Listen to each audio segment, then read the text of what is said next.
we know that Beyonce has Sasha Fierce, okay? And if you're gonna come on here and say you never heard of that, then I don't know what to tell you. But she does. You can look it up. There's millions of videos. I'm not gonna cover that, okay? But there's millions of videos about her saying that she puts her hands up and Sasha Fierce enters in, okay? Then we know we have Nicki Minaj, and she's like vroom vroom like a dungeon dragon, right? Like even that a dungeon dragon.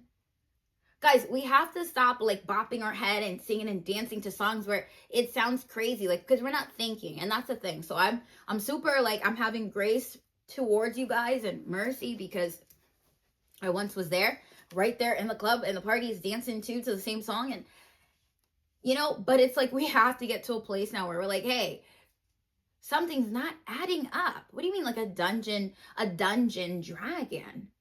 Okay, so we know that Nicki has said that Roman is in her vessel. And if you haven't heard of that, then oh no, you've been under a rock, okay? But she also names a plethora of other spirits, all right? I think she has 9 or 10 of them, if I'm not mistaken.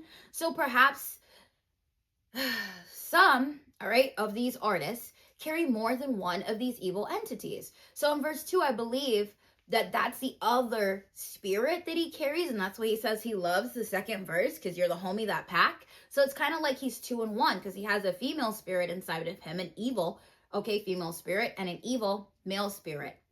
One is over vanity and pride. The second one is over like being like, like thug life, and on top of thug life, loving money and fast cars. And isn't that what thug life is, right? Like they're not out there doing what they're doing for fun. They're out there because they want the money, they want the hot girls, they want the fast life. All right, they want money, they want to look like they're like living a luxurious life. It's really a pride thing again, which is why in verse 2 he says he also has pride.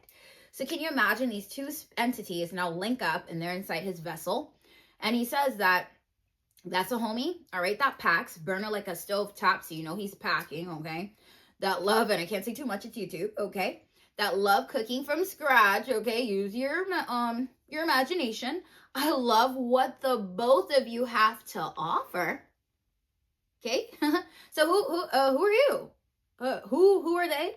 The evil spirits, okay, coming with an offer. In fact, I love it so much, and my Lord, he says he loves it so much that he doesn't love anything else. That's what makes this so dangerous. Okay? So when I woke up and the Lord was like, stop listening to these songs. Like, listen, it was like, I had to like go day by day. And that's why God says, literally, guys, that's why I say here, we're growing up and glowing up with the Lord one step at a time. Change does not come overnight. But once you are privy to something and the Lord tells you about something, really try to move with what he's saying, because you don't want to provoke God to be angry because you won't listen to him. You don't want to see God angry, all right, against you. You want to maybe, and I don't want to see God angry with others, but I definitely don't want him angry with moi, okay? And you don't want that either. So, all right, so this is dangerous that Kendrick says that he doesn't love anything else, okay? He loves it so much that he doesn't love anything else, and that's where his life takes a turn for, I would say, the worst, all right?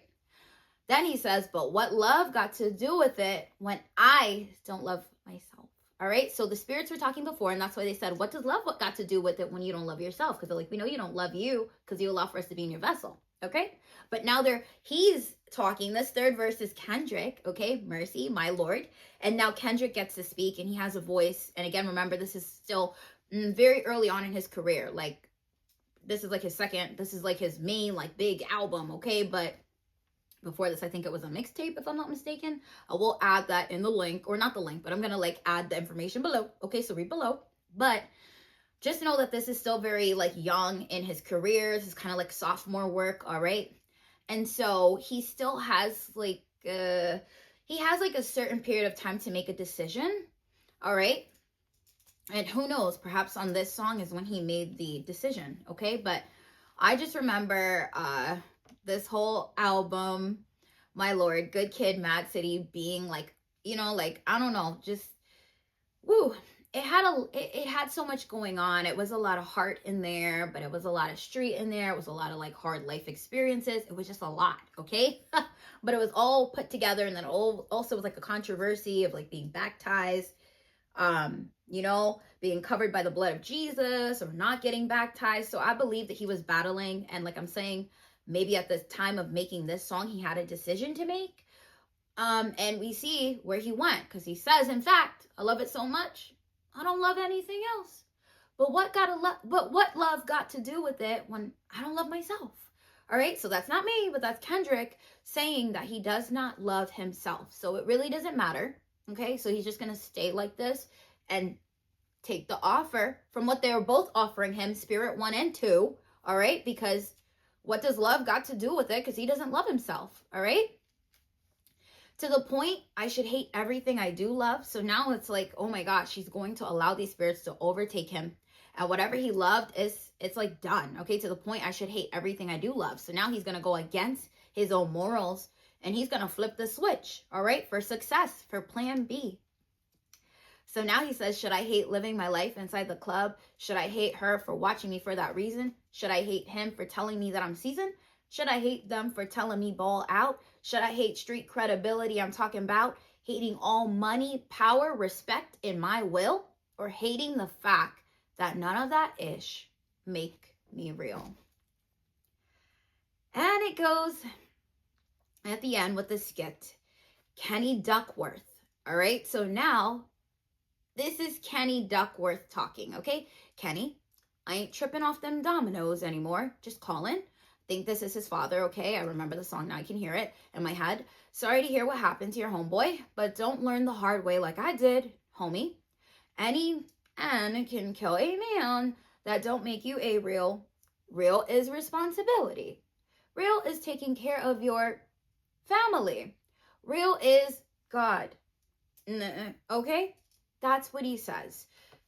So it is so interesting because he adds these skits at the end of these songs. And yes, that is Kendrick Lamar's father, Kenny Duckworth. So it's interesting because he's telling him that any of these like bad guys can kill a man, and that doesn't make you real, but being real is about responsibility and taking care of your family, and real is God. But Kendrick has to make a decision, and let's continue. So the chorus continues to play, saying, I do what I want to do. I say what I want to say when I feel. So he's just going to, okay, and with my hands in the air, okay, like I said, the other artist said she lifts her hand in the air and something enters her, all right? So he says he's proud to say, yeah, I'm real. So he makes that decision, and he goes and he does what he needs to do. Then we have a skit again at the end with Kenny Duckworth and Paula Duckworth, which is his father and mother. And they say, all right, that's all I wanted to tell you. Just make sure you call us back when you get this message. Here go your mama. Boy, you better have my car on full at this, boy, you better have my car on full all this time you didn't have my car. But look, I ain't tripping. Look, the neighbors say they seen you and your little friends over there buy food for less. And they was preaching to you, over there telling you about the good book, because right about now, that's what y'all need. Oh, and Top Dog called the house too. I guess they want you and Dave to come to the studio. But look, you take that music business serious and put out something me and your dad can step to. Curse word. You know we from Chicago. You know that's what we do. Sing my song, it's all for you. Sing my song, it's all for you. Sing my song, it's all for you. So that's the chorus as it continues to play. And the crazy thing is his mom and a lot of parents and a lot of family members, they don't know what taking the deal entails. They just know that you're going to make money, and they want some of the money. But I really feel that if some of these parents and family members really knew what came with this price, all right, what the price was for fame from Satan, all right, because God can give you fame, but you just have to be patient. But I feel like if these families knew what came with fast money, that they would tell their sons and their daughters, don't do it. And then, you always have the left side where they're going to go anyway. Whether it's good or it's bad, they just want the money because they don't care. All right. So it's sad. I mean, you have your mom saying, hey, go and, go and make that song and take it serious. And again, you grew up in Compton and you don't know what tomorrow brings for you. You don't know if you're going to die in the street. You don't know if you have to join a gang to survive. You don't know if you'll make it out even if you have good grades, because it's a system. All right. So it's really interesting. We'll get into that at another video. But the skit continues, and it's Paula Duckworth, the mom, saying, if I don't hear from you by tomorrow, I hope you come back and learn from your mistakes. Come back a man. Tell your story to these Black and brown kids from Compton. Let them know you was just like them, but you still rose from that dark place of violence, becoming a positive person. But when you do make it, give back with your words of encouragement, and that's the best way to give back to your city. And I love you, Kendrick.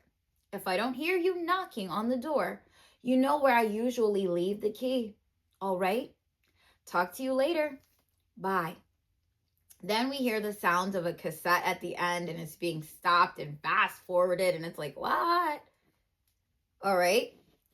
So we just need to know that sadly, he took a deal that he can't come back from. And guys, I wanted to talk to you about other videos, but this one was so lengthy that perhaps we just need a part 2. So if this video didn't make you a believer, all right, then make sure that you return for part 2, all right, so that you can see that this is way deeper than you think. But tonight, it is time for us to close doors, all right, to the demonic realm. All right, we're going to close the door to pride. We're going to close the door to vanity. We're going to close the door to just wickedness and wanting the fast life. All right. So I pray that the Lord will help you to see where any of these things are trying to pop up in your life. And when you see it popping up in your life, you rebuke it and you ask the Lord to help you overcome. All right. So that you can be who God has called you to be and who he has created you to be. All right. So thank you so much for joining me tonight. This is part 1. All right.